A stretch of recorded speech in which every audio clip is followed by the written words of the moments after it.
Satu lagi di Hot Room, kisah kelam panggung sirkus di mana banyak pengakuan dari mantan pegawai yang telah dilecehkan, disiksa waktu kerja di OCI, Oriental Circus Indonesia.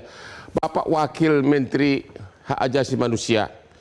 Dulu kan Pak Menteri minta anggaran yang begitu besar. 20 triliun.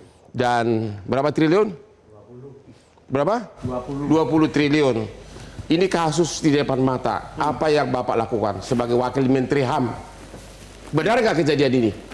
Baik, Bang Hutman. Jadi memang kemarin itu kan di media sosial dan sebagainya ini banyak sekali informasi terkait ini ya, terkait sirkus ini.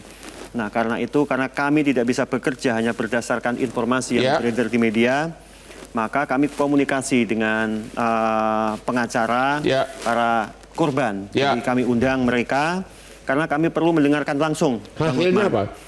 Nah, masih berproses Bang Hutman. Jadi kami harus lebih komprehensif. Jadi setelah mendengarkan keterangan, testimoni dari para korban tanggal 15 kemarin, maka kami harus memastikan mendapatkan informasi dari pihak yang lain. Yaitu dari karena itulah pada hari ini, sore hari tadi kami bertemu dengan pihak dari Oriental Circus dan Taman Safari. Jawabannya? Mendengarkan informasi dari mereka.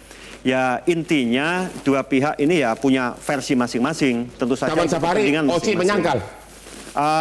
Mereka tentu saja punya informasi sendiri. Jawabannya menyangkal atau dibilang tidak? menyangkal, mereka bilang tidak. Tapi mereka memaparkan informasi-informasi yang berbeda dengan yang disampaikan oleh para korban. Terus? Jadi itu. Nah, karena itu Kementerian Hak Asasi Manusia, kami ini kan kementerian yang ditugaskan oleh Perpres Perpres Bang untuk memastikan perlindungan hak asasi manusia. Terus, jadi apa berikutnya? Yang akan kami lakukan berikutnya kemudian adalah memastikan supaya hak-hak dari para korban yang melaporkan kami itu di Komnas HAM katanya sudah pernah dalam rekomendasinya mengakui kejadian, cuma hanya rekomendasi disuruh damai, itu benar? Komnas HAM saya kurang tahu, tapi memang informasi yang sampai ke kita karena ada di statement yang dikeluarkan oleh Komnas HAM seperti itu. Tapi menurut kami harus ada solusi. Karena dari rekomendasi Komnas HAM tahun 97 itu kan nggak ada solusi. Makanya tapi Komnas HAM kan rekomendasi itu kan pasti ada fakta kejadian. Bapak baca Komnas HAM mengakui nggak ada fakta kejadian tersebut tahun 97 ya? Ada eksploitasi, Bang. Ada penghilangan asal-usul. Ada dalam surat Komnas HAM. Ada Komnas HAM. Tidak digaji, tidak ada pendidikan. Semua ada di dalam rekomendasi Komnas HAM itu. Jadi informasi itu masih menggantung. Jadi dari segi Kementerian Hak Asasi Manusia masih belum menentukan sikap. Sudah, kami sudah menentukan sikap. Karena bagi kami semua warga Indonesia harus dilindungi hak asasi manusia. Iya benar, tapi sekarang sudah menentukan sikap, apakah kejadian itu benar atau tidak? Belum tahu. Itu kita masih mengumpulkan informasi. Masih mengumpulkan. Di mana di Komisi 3, Pak Abdullah? Salah satu yang sedang kami kerjakan, setelah kita mendengarkan keterangan dari dua pihak, kami akan membentuk tim mencari fakta. Jadi belum sampai ke sana? Belum. Oke, terima kasih. Pak Abdullah, katanya korban ini sama pengacaranya sudah datang ke Komisi 3. Tapi tidak seperti biasa, katanya katanya seolah-olah memihak kepada sana. Benar nggak itu? Kita ada pembicaraan memihak sana atau sini. Pada hari Senin kemarin, RDP dengan korban dan OCI. Semua menyampaikan masing-masing argumen. Ini langkah awal bagi Komisi 3 yang penting sekali. Katanya kalian suruh damai, gimana itu? Benar nggak? Bukan suruh damai, dari awal kita mendengarkan apa yang diargumentasikan oleh kedua belah pihak. Jadi sudah ada sikap belum dari Komisi 3? Keputusan dan rekomendasi Komisi 3 adalah kita kasih waktu 7 hari. Kepada kedua belah pihak untuk menyelesaikan permasalahan ini. Apalagi yang diselesaikan sudah 20-an tahun. 28 tahun. Yang mereka tuntut adalah proses hukum. Katanya sudah pernah. Kenapa Anda tidak panggil Mabes Polri? Kenapa ini di SP3? Sudah, Dirkrim Polda Jabar juga sudah kita hadirkan. Terus tapi pada posisi kemarin RDP itu keduanya bertahan dengan argumentasi masing-masing. Yang satu membantah, yang satu menyalahkan. Oleh karena itu kita kasih waktu 7 hari untuk menyelesaikan secara restoratif dan kekeluargaan. Dengan waktu 7 hari itu kita berkoordinasi dengan semua pihak yang 7 hari sejak kapan itu? Sejak hari Senin. Berarti sudah berlalu 3 hari. Sudah berlalu 3 hari. Tinggal 4 hari. Tinggal 4 hari. Minggu depan kira-kira kalau tidak ada Komisi 3 mau ngapain? Tidak ada titik temu silahkan pengacara dari korban melaporkan ke Apakah pihak Komnas berwenang. HAM apakah Komisi 3 akan mendesak Kita Mabes kawal, Bang. Polri? Kita kawal.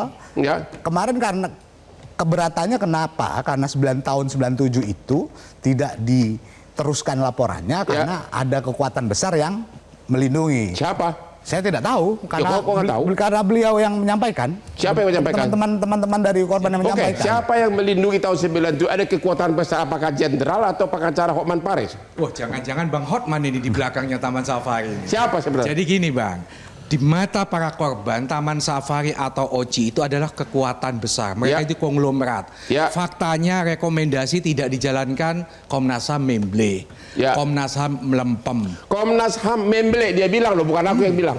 Iya. Nah, kenapa saya katakan begitu? Contoh, teman-teman korban ini sering mendatangi Komnas HAM, tetapi disuruh menunggu. Komnas HAM suruh menunggu rakyat, padahal rakyat yang bayar kamu Komnas HAM. Bang, kejadian tahun 97 belum ada Undang-Undang Perlindungan Anak. Ya. Undang-Undang Perlindungan Anak itu ada tahun 2002. Ya. Tahun itu di OCI masih keliling dari satu kota ke kota dan itu masih banyak anak-anak. Jadi siapa Pertanyaan kekuatan- saya, tadi dia bilang, coba siapa kekuatan besar sehingga kasusnya mandek? ada dugaan Yaitu? mereka yang menjadi backing itu Yaitu siapa? adalah Puskopau.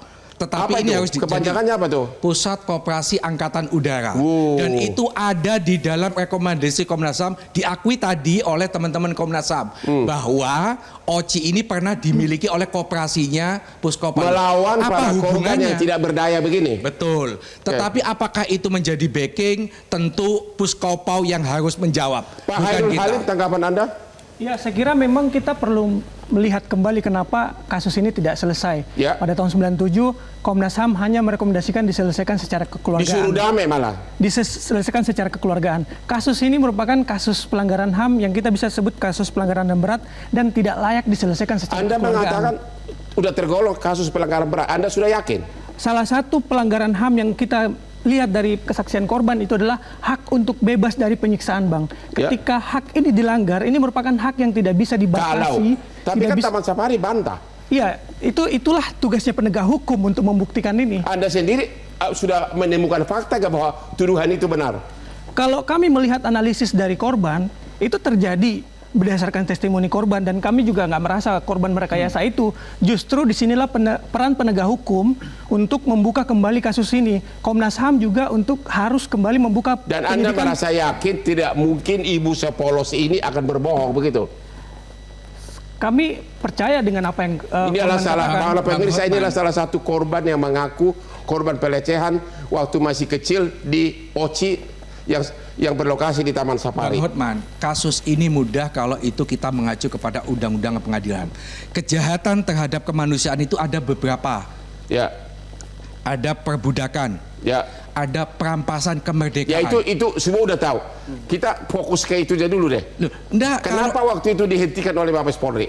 Kenapa? Nah, jadi kita ini sebagai pelapor juga tidak tahu.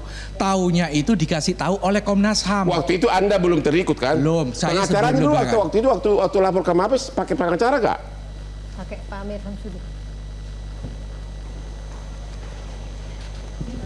Hah?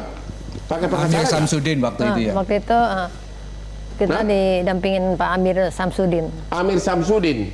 Oh, Senior. harusnya pengacara senior dong. Tapi Ya. kalah. Tapi enggak. Tapi waktu itu ya itu prosesnya kita sudah melapor, terus didampingi dengan timnya Pak Amir. Setelah itu kita disuruh tunggu. Oke. Jadi kalau kita kan kita disuruh tunggu, setiap kali kita nanya gimana ini perkembangannya. Oh tunggu saja ya tunggu sampai sekarang gitu. Jadi Beginilah nasib dari rakyat Indonesia, para pencari keadilan yang tidak berdaya. Jawabannya hanyalah tunggu. Ketemu lagi di Hot Room. Baru mendapatkan informasi. Download Metro TV Extend sekarang.